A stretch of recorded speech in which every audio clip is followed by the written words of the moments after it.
Good morning STTV students, I am Daljeet your Hindi teacher. Welcome to Hindi class. प्यारे बच्चों, हम lesson number 14 Akbari लोटा पढ़ रहे हैं, जिसमें हमने अब तक पढ़ चुका है। इसके दो भाग पढ़ चुके हैं कि लाला झाऊलाल के हाथों से एक लोटा गिरता है जो एक अंग्रेज अफसर के ऊपर गिरता है, उनको पूरी तरह भिगो देता है और उनके अंगूठे पर चोट करता है। पाठ के हम दो भाग पढ़ चुके हैं, आगे हम भाग नंबर 3 आज पढ़ेंगे। इस विवरण को सुनते सुनते साहब की आंखों पर लोभ और आश्चर्य का ऐसा प्रभाव पड़ा कि वो कौड़ी के आकार से बढ़कर पकौड़ी के आकार की हो गई। उसने बिलवासी जी से पूछा, तो आप इस लोटे का क्या करिएगा? मुझे पुरानी और ऐतिहासिक चीज़ों के संग्रह का शौक है। मुझे भी पुरानी और ऐतिहासिक चीज़ों के संग्रह करने का शौक है, कि इकट्ठी करने का शौक है। जिस समय यह लोटा मेरे ऊपर गिरा था उस समय मैं यही कर रहा था। उस दुकान से पीतल की कुछ पुरानी मूर्तियाँ खरीद रहा था। जो कुछ हो, लोटा मैं ही खरीदूंगा। वाह, आप कैसे खरीदेंगे? मैं खरीदूंगा, यह मेरा हक है। हक है? जरूर हक है, जरूर हक है। यह बताइए कि उस लोटे के पानी से आपने स्नान किया या आपने? वह आपके पैरों पर गिरा या मेरे? आपके। अंगूठा उसने आपका भुरता किया या मेरा? आपका। इसलिए उसे खरीदने का हक मेरा है। यह सब बकवास है, दाम लगाइए, जो अधिक दे वह ले जाए। यही सही, आप इसका 50 रुपया लगा रहे हैं, मैं 100 देता हूँ, मैं 150 देता हूँ, मैं 200 देता हूँ। इस प्रकार दोनों बोली लगा रहे हैं कि मैं 50 देता हूँ, दूसरा कहता है कि मैं 100 देता हूँ। उस लोटे की बोली लगा रहे हैं। और जी मैं 250 देता हूँ। यह कहकर बिलवासी जी ने 250 के नोट लाला झाऊलाल के आगे फेंक दिए। साहब को भी ताव आ गया। उसने कहा, आप 250 देते हैं, मैं 500 देता हूँ। अब चलिए। बिलवासी जी अफसोस के साथ अपने रुपए उठाने लगे, मानो अपनी आशाओं की लाश उठा रहे हों। साहब की ओर देखकर उन्होंने कहा, लोटा आपका हुआ, ले जाइए, मेरे पास 250 से अधिक नहीं है। यह सुनना था कि साहब के चेहरे पर प्रसन्नता की कुंची गिर गई। उसने झपट कर लोटा लिया और बोला, अब मैं हंसता हुआ अपने देश लौटूंगा। मेजर डगलस की डींग सुनते सुनते मेरे कान पक गए थे। मेजर डगलस कौन? उनका पड़ोसी होगा। मेजर डगलस कौन है?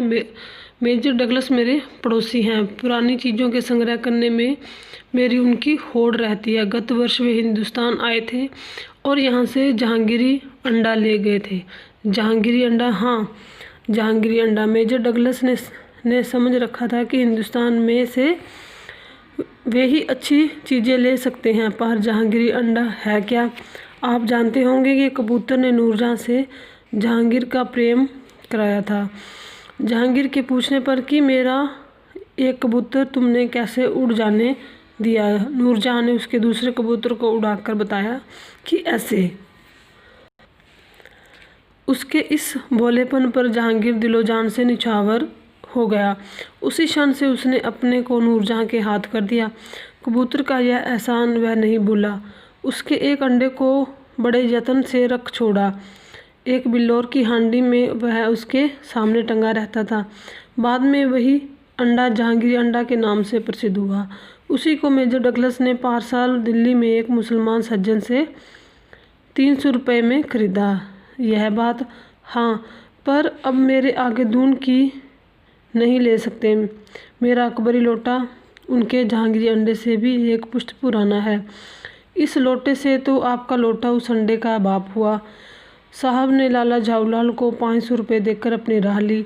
लाला झाऊलाल का चेहरा इस समय देखते बनता था। जान पड़ता था कि मुंह पर 6 दिन की बढ़ी हुई दाढ़ी का एक एक बाल मारे प्रसन्नता के लहरा रहा है। उन्होंने पूछा, बिलवासी जी, मेरे लिए 250 रुपया घर से लेकर आए, पर आपके पास तो थे नहीं। इस भेद को मेरे सिवाय मेरा ईश्वर ही जानता है। आप उसी से पूछ लीजिए, मैं नहीं बताऊंगा। पर आप चले कहाँ? अभी मुझे आपसे काम है 2 घंटे तक। 2 घंटे तक? हाँ, और क्या? अभी मैं आपकी पीठ होकर शाबाशी दूंगा, 1 घंटा उसमें लगेगा। फिर गले लगाकर धन्यवाद दूंगा, 1 घंटा उसमें भी लग जाएगा। अच्छा, पहले 500 रुपये गिनकर सहेज लीजिए। रुपया अगर अपना हो तो उसे सहेजना एक ऐसा सुखद मनमोहक कार्य है कि मनुष्य उस समय सहज में ही तन्मयता प्राप्त कर लेता है। लाला झाऊलाल ने अपना कार्य समाप्त करके ऊपर देखा, पर बिलवासी जी इस बीच अंतर्धान हो गए। उस समय रात्रि में बिलवासी जी को देर तक नींद नहीं आई। वे चादर लपेटे चारपाई पर पड़े रहे। 1 बजे वे उठे। बहुत धीरे से अपनी सोई पत्नी के गले से उन्होंने सोने की वह सिकड़ी निकाली जिसमें एक ताली बंधी हुई थी। फिर उसने कमरे में जाकर उन्होंने उस ताली से संदूक खोला। उसमें 250 के नोट ज्यों के त्यों रखकर उन्होंने उसे बंद कर दिया। फिर दबे पांव लौटकर ताली को उन्होंने पूर्वतः अपनी पत्नी के गले में डाल दिया। इसके बाद उन्होंने हंसकर अंगड़ाई ली। दूसरे दिन सुबह 8 बजे तक चैन की नींद सोए। उनको नींद क्यों नहीं आ रही थी? क्योंकि उन्होंने बिना पूछे अपनी पत्नी के रुपए निकाले थे, इसलिए उनको नींद नहीं आ रही थी। तो डियर स्टूडेंट, हमारा लेसन आज कंप्लीट हो चुका है। अपने पाठ को अच्छे से रीड करना है। Thank you. Have a nice day.